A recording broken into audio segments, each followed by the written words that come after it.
Penguin Random House presents The Boy Who Loved by Durjoy Datta, read by Vishal Menon, 1st January 1999. Hey Raghu Ganguly, that's me. I'm finally putting pen to paper. The scrunch of the sheets against the fangled nib, the slow absorption of the ink. Seeing these unusually curved letters is definitely satisfying. I'm not sure if writing journal entries to myself like a schizophrenic is the answer I'm looking for, but I have got to try. My head's dizzy from riding on the sinusoidal wave that has been my life for the last 2 years. On most days, I look for ways to die. The highest building around my house, the sharpest knife in the kitchen, the nearest railway station, a chemist's shop that would unquestioningly sell 20 or more sleeping pills to a 16-year-old, a packet of rat poison. And on some days, I just want to be scolded by Ma, Baba for not acing the mathematics exam. Tell Dada how I will beat his IIT score by a mile, or be laughed at for forgetting to take the change from the baniya's shop. I'm Raghu, and I have been lying to myself and everyone around me for precisely 2 years now. 2 years since my best friend of 4 years died. One whose friendship I thought would outlive the two of us. Engraved forever in the space-time continuum. But, as I have realized, nothing lasts forever. Now lying to others is fine. Everyone does that, and it's healthy and advisable.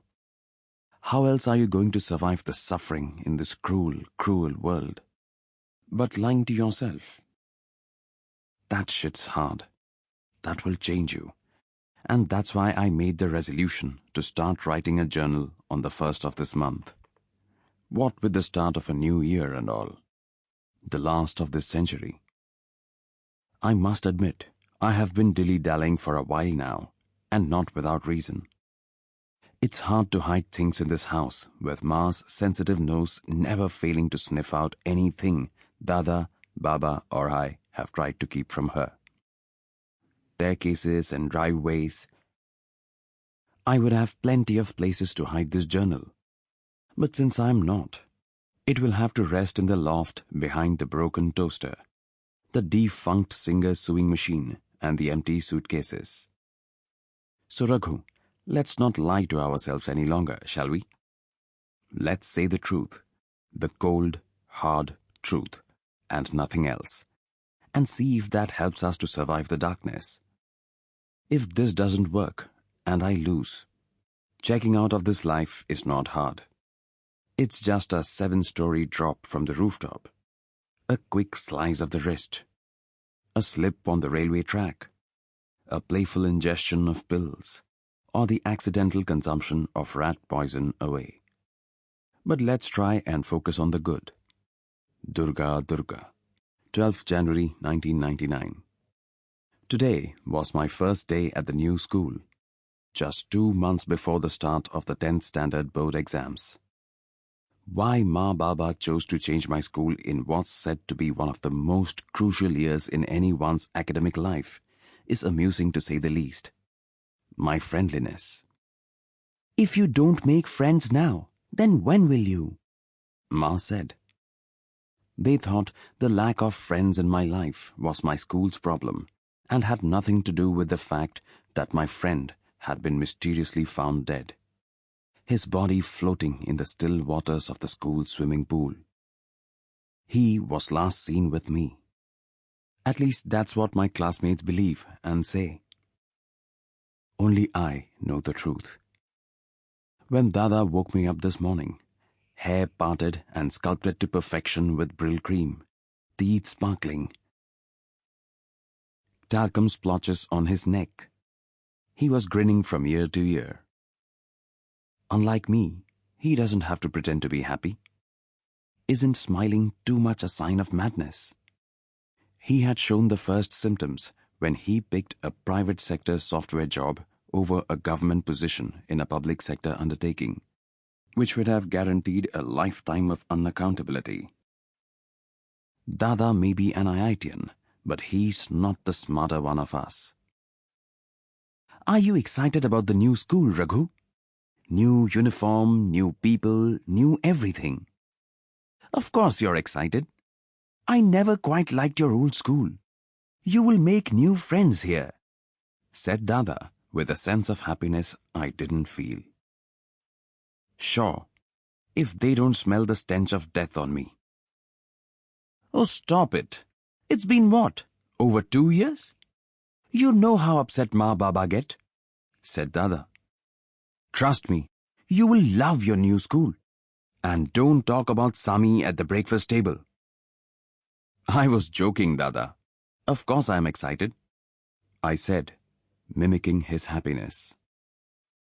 Dada falls for these lies easily because he wants to believe them. Like I believed Ma Baba when they once told me, "We really liked Sami. He's a nice boy." Sami, the dead boy, was never liked by Ma Baba. For Baba, it was enough that his parents had chosen to give the boy a Muslim name. Ma had more valid concerns, like his poor academic performance, him getting caught with cigarettes in his bag, and Sami's brother being a school dropout. Despite all the love they showered on me in the first few months after Sami's death, I thought I saw what could only be described as relief that Sami, the bad influence, was no longer around. Now, they use his name to their advantage. Sami would want you to make new friends, they would say. I let Ma feed me in the morning. It started a few days after Sami's death and has stuck ever since. Ma's love for me on any given day is easily discernible from the size of the morsels she shoves into my mouth. Today, the rice balls and mashed potatoes were humongous. She watched me chew like I was a living art. And I ate, because I believe the easiest way to fool anyone into not looking inside and finding that throbbing mass of sadness is to ingest food. A person who eats well is not truly sad.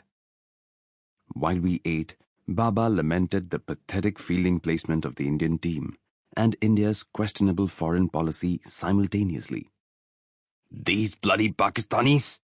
They shoot our soldiers at the border and have the gall to send their cricketers for a friendly cricket series. Terrorists should have bombed the hotel the cricketers were staying in. At least we wouldn't lose cricket matches to these brutes, said Baba in anger and frustration. It's a step in the right direction, Baba. If you have a problem with them, might I remind you that our captain is a Muslim as well, said Dada. That's what I'm saying, Anirban. We were supposed to be a Hindu version of Pakistan, the holy land for all the Hindus. And look what we are now. Secular? Bah! A nation of hypocrites. They might be, said Baba, his voice trailing, eating up the abuses that bubbled at the back of his throat. But they respect and preserve their religious identity, unlike us, who bow down to the whims of the minorities here. I'm sure they laugh at us. Not again, you do, Ma interrupted, stuffing Dada's mouth with a comparatively smaller rice ball, cutting off the oft-repeated religiously charged conversation midway. Baba left to mutter prayers to our Hindu gods, for our floundering cricket team to be led by Saurav Ganguly, a Bengali Hindu Brahmin. Do well in school, said Dada before he left. Ma came to drop me to the bus stop and cried when the bus drove away with her favorite son. I waved to her till the bus turned the corner. It makes her happy. Ma's obsession and deep love for me is now old news. Ma had no choice in the matter. Dada grew up too early. When I was 12, Dada went off to the hostel and found friends and happiness outside our family and carved a sun-shaped void in Ma's heart. That's when Ma turned to me for succor. Sample complete. Ready to continue?